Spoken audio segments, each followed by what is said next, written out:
In today's show, the Blazers limp into the holiday season with an underwhelming road trip. Is it time for them to consider blowing it up? Welcome to Locked On Blazers. Let's get into it. You are Locked On Trailblazers, your daily Portland Trailblazers podcast. Part of the Locked On Podcast Network, your team every day.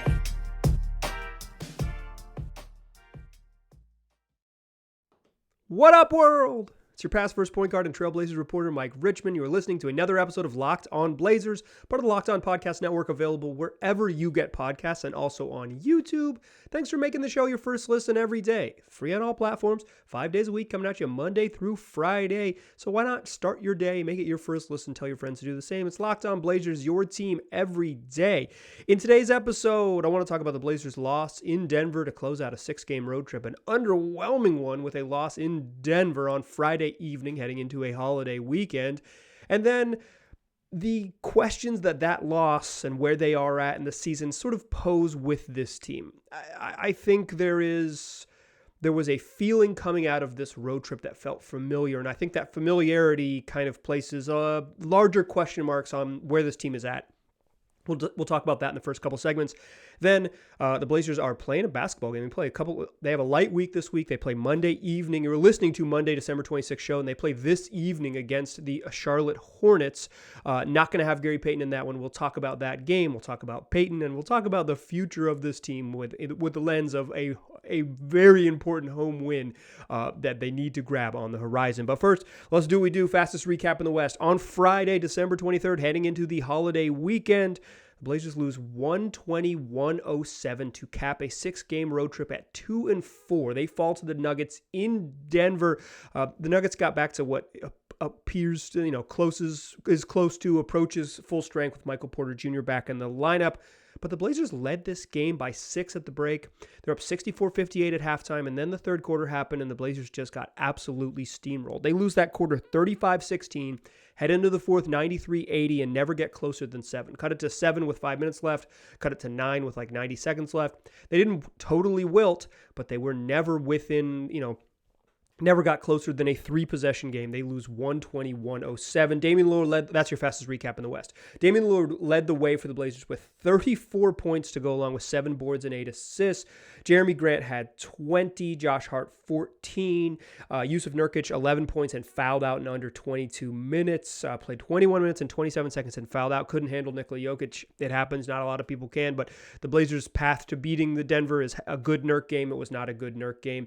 Anfernee Simons really struggled in this one. 14 points, 6 of 22 from the floor, 1 of 10 from 3. He missed 16 shots, 16 missed field goals, 14 points. That's not going to be it. He also had a little bit of foul trouble early. He finished with 4 fouls. It didn't really bother him late.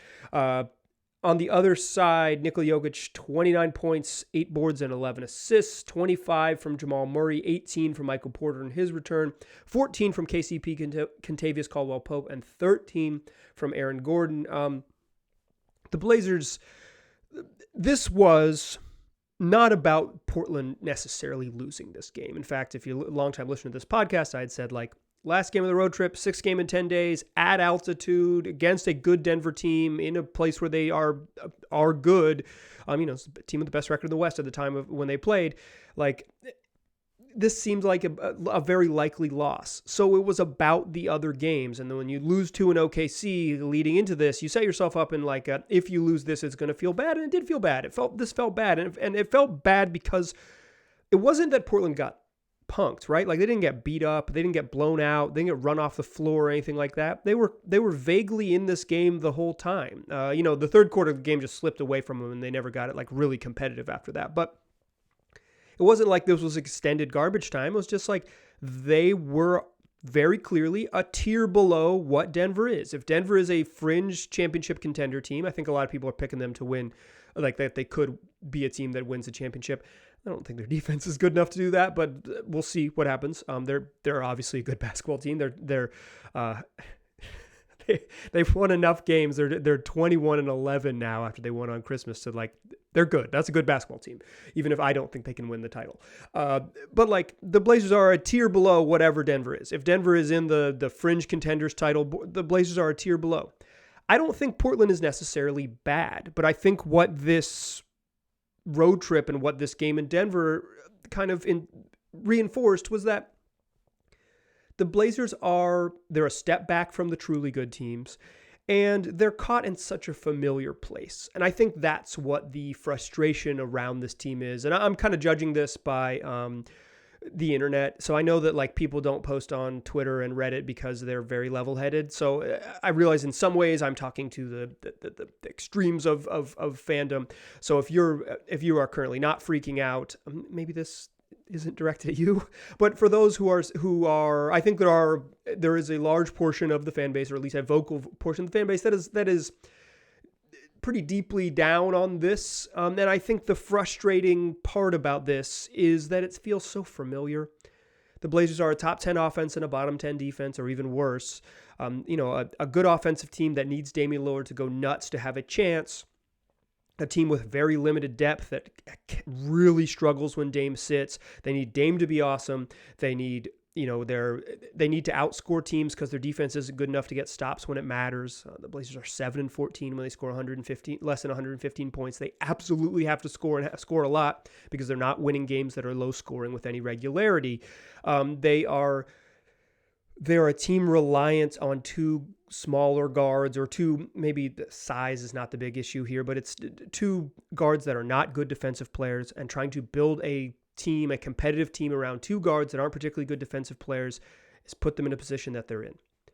And that position feels so familiar. How many times over the last 5 seasons have you said, the Blazers aren't that bad, but they're not championship level. And part of the reasons they aren't championship level is because they don't have enough depth on the bench. And because they don't have enough depth on the bench, they're extremely reliant on Damian Lillard to be special. And while they have a really good backcourt mate in CJ McCollum, he's a very good basketball player. He's not the perfect fit next to Dame. That is familiar. The parts are different. I think Blazers have upgraded their defensive parts. They've upgraded their wing core. There's obviously some injuries there that are a factor. Nazir Little and Gary Payton were supposed to be big time. I think those probably your 6th and 7th man off the bench if Nazir Little wasn't projected to be starting. Those are 2 of your top 7 guys heading into the season. They're not available. Injuries are part of it. You don't get to wipe out that excuse or whatever, and more on GP later in the show. But like, the depth matters. The lack of defensive improvements matters. The imperfect fit between the backcourt matters. And it matters in a way that it has always mattered and felt familiar. And I think part of the frustration from the fan base, and I think it's totally warranted, is sitting here and saying, again, I'm supposed to be patient and wait for them to build up, and what they're building up is with an imperfect and flawed roster? What? Why? And I hear that. In fact, when I was watching the game against Denver, that was what was going through my mind. Is like, this is the same as we've seen. And at a certain point, being stuck in the hamster wheel yet again, even with new parts. So the hamster wheel has been upgraded. They bought us, instead of a clear one, we got the fun yellow one this time. They got new, better wood chips in the hamster cage. It's an overall upgrade, and everything feels shinier. And the person who manages the hamster cage is not as big of a jerk in public, so it feels a little bit better. But it still feels the same. It's still the hamster wheel. Here we are. So what I want to ask in the second segment is, so what do they do? What do they do? What do they do? Knowing the reality, knowing who they are. They're 17-16 through the first 33 games. Who are they? And knowing who they are, what the heck do they do from here? Let's talk about that. And we're going to use the T word. We need to talk about trades, and we need to talk about Anfernee Simons. That's what we'll do in the second segment. But first, I want to tell you that this episode is brought to you by the National Highway and Traffic Safety Administration. You're hanging out with some friends and putting back a few drinks. A few becomes a few too many as the evening comes to an end and people start to head out. You think of calling for a ride. Then you say, nah, I live nearby. I can make it home. It's no big deal. And you might be thinking, what are the odds you'll get pulled over anyways? And even so, what's the worst that could happen? Your insurance goes up. You lose your license. Maybe you lose your job. Maybe you total your car. Maybe you kill someone. Everyone knows about the risks of driving drunk. The results are tragic and often deadly. However, that still doesn't stop everyone from getting behind the wheel under the influence. That's why police officers are out there right now looking for impaired drivers on our roads to save lives. So if you think you're okay to drive after a few drinks, think again, play it safe and plan ahead and get a ride. It only takes one mistake to change your life or someone else's forever. Drive sober or get pulled over. All right. So what do? They're 13-7. They're a good offensive team, but not a great one. They're a bad offensive team or bad defensive team. They're in a familiar spot. This feels like where they've been. So what did they do? I'll get to that in a moment. Here's what I think they will do. I think with all of these things, talking about like the reality of how I expect the team to approach it is better than just living in fantasy land. It's fun to go to ESPN Trade Machine and bang out a million trades and figure out how to get Jimmy Butler onto the Portland Trail Blazers. Boy, would he be a perfect fit next to Damian Lillard. I agree. Throw in Bam Adebayo too. I couldn't choose two better stars. But I think grounding this discussion in the reality of what I believe the Trailblazers will do is a better way to like consider what the path forward is for your favorite team. Living in reality is better than just, for me, I think it's more reasonable than just like screaming about Fantasyland. So we'll scream about Fantasyland in a moment, but let me be clear what I think the Blazers are going to do. I don't think they're going to trade Anfernee Simons because that is the elephant in the room, and the way that it was for many years the elephant in the room with CJ McCollum. It is not that Anfernee Simons isn't good. He's extremely good. He's 23 years old. He's one of the best offensive players in the league right now. And while he struggled over the last 10 games with Damian Lillard back, averaging just 17 a game and shooting 36% from three, down from his season averages of near 40% from three and 22.5 a game, he's still, on the whole, one of the best offensive players in the league. Maybe one of the best shooters in the league straight up in terms of like catch and shoot shooting, off the dribble shooting, the many ways he can get into his shots. He's one of the best shooters in the league. He's one of the best offensive players in the league. He's an extremely, extremely talented player on that end. He's also 23. Entering his fifth NBA season with a bunch of room to grow. This is like the reason the Blazers paid Anfernee Simons this summer is because they know he's going to be good and know that he has a path to get better. He can improve on that end. It isn't that Anfernee Simons is bad by any means. In the same way that for years it wasn't that CJ McCollum was bad. CJ McCollum's good. I think a decade of scoring 20 plus in the league is enough evidence to suggest CJ McCollum is indeed a good basketball player. And I'm starting to feel the same way about Ant. It's not that he's not good. It would be silly to sit here and say, well, you know, he does, like, to only talk about the negatives. But the important thing here, the way it was in the past iterations of the Blazers roster, is you're thinking about your coworkers. If you are building an ideal roster next to Damian Lillard, you are not going to put a offense first, poor defender next to him at the two guard spot. You're just not going to do it. There's just no, like, if you get to just, you know, pick it out of the cloud or whatever it might be and build it magically, that's not the prototype you want. Damian Lillard 2.0 or Damian Lillard Light or whatever it might be, whatever Anfernee Simons like profiles as, is like, you wouldn't want another one of those. That's a very, very, very good basketball player, but putting them together negates what you can be.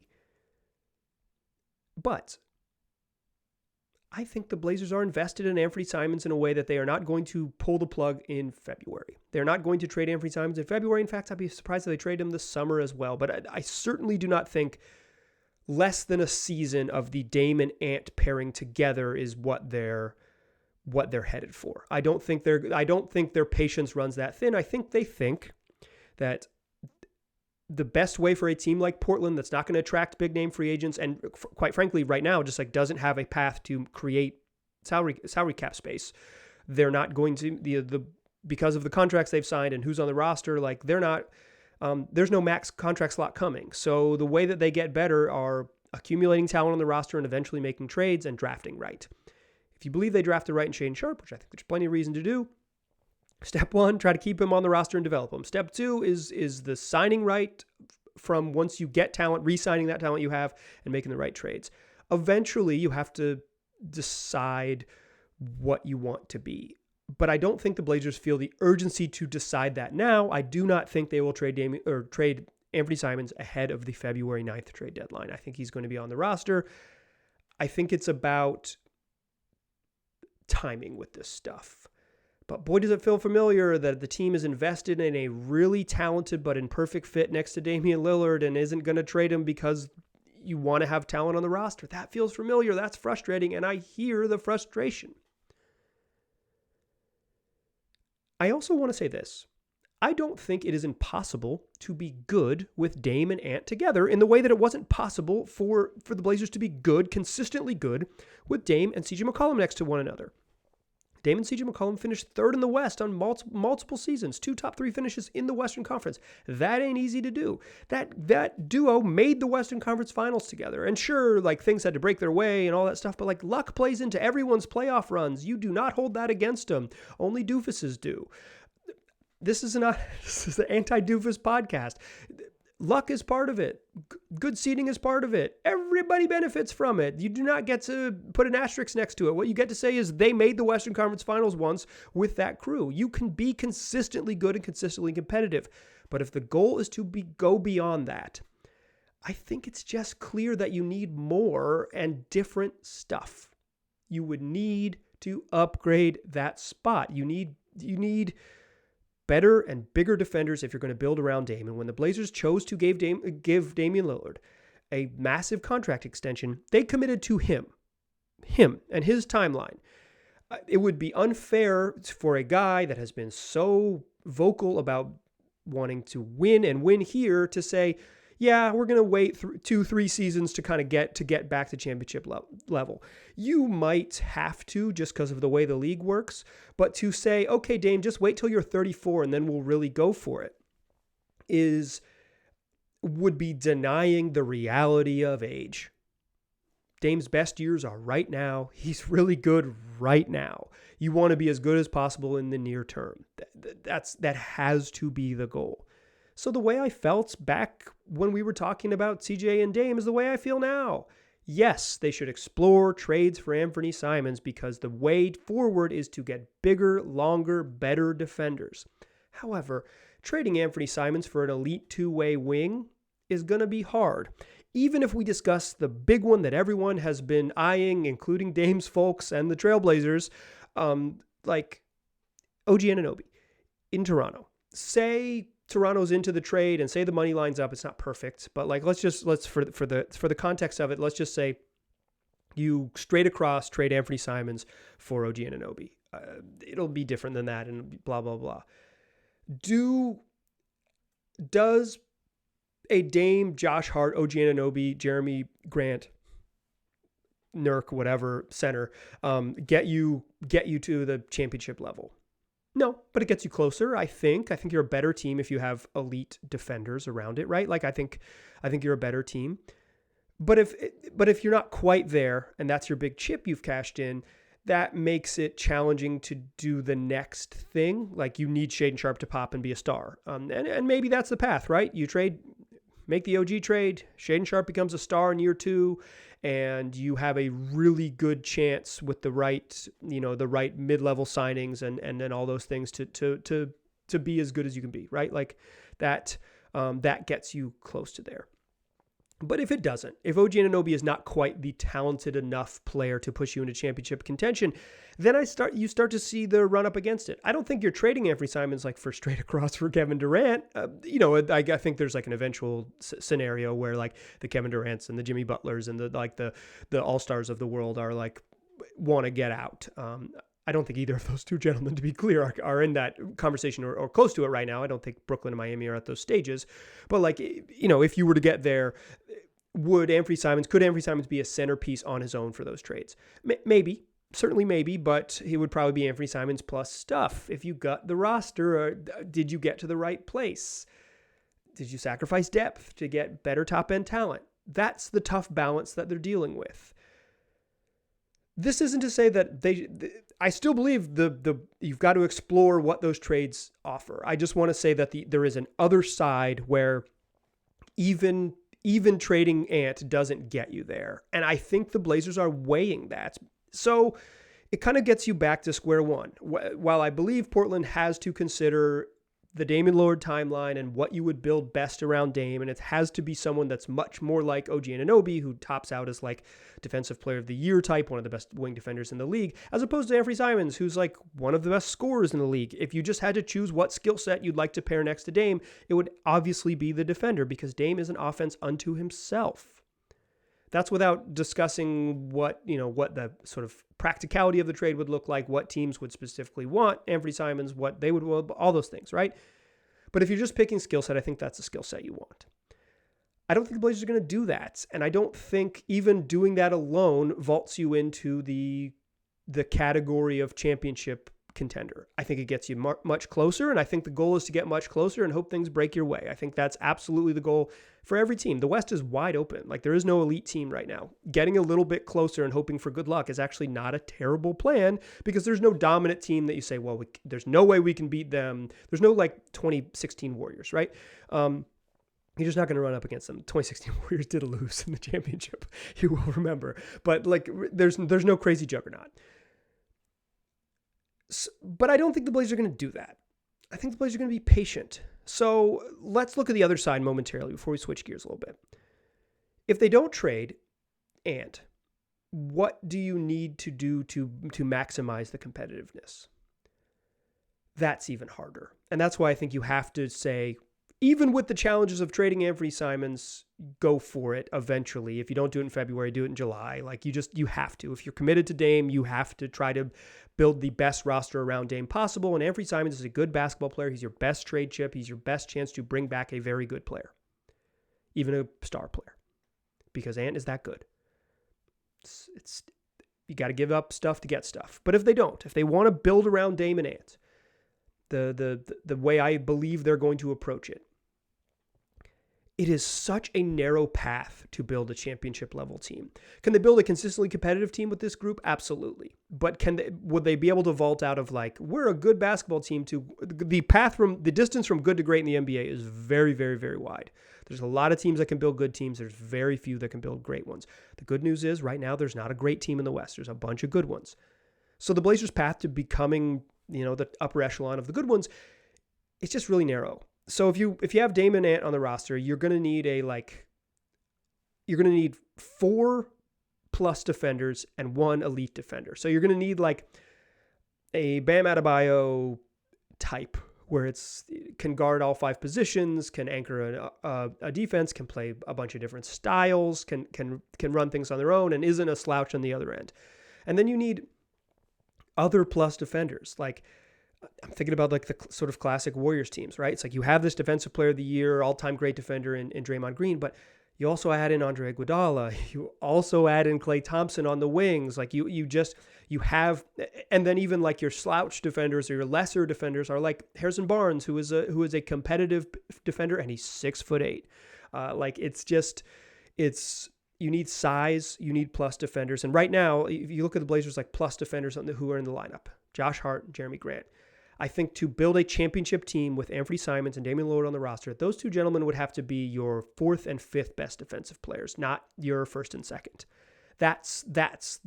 To me, that's the path. And that is such a hard needle to thread. That is such a difficult needle to thread. Even if you get a bunch of elite defenders, are you stuck with the Matisse Thybulles, Andre Robersons on the board who don't offer enough offensively? And then you're stuck in this like, okay, we're better on defense, but we're predictable.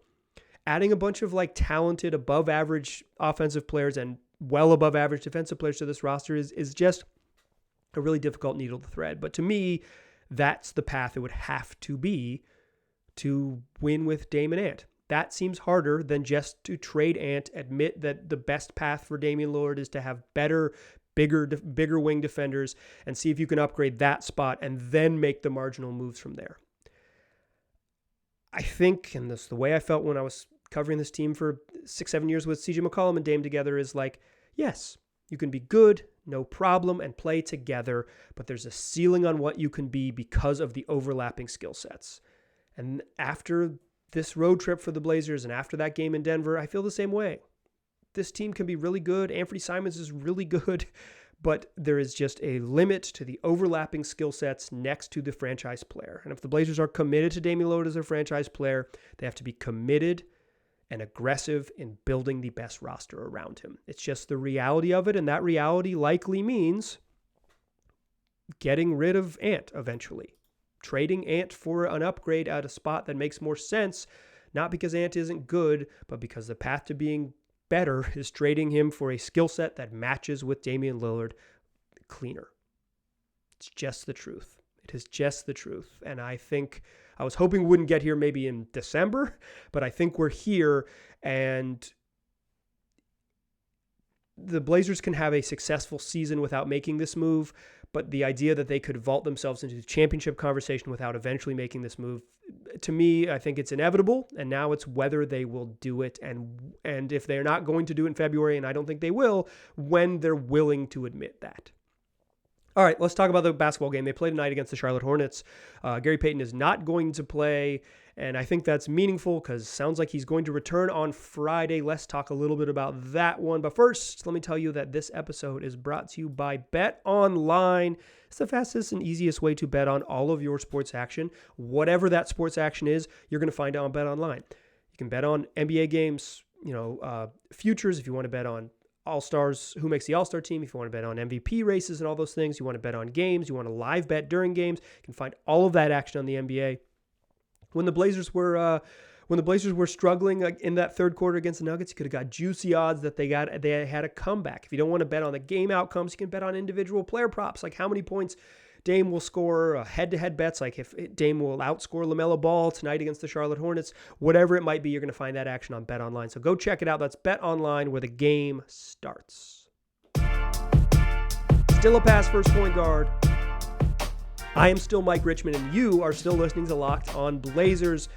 We talked about the conundrum the Portland finds themselves in.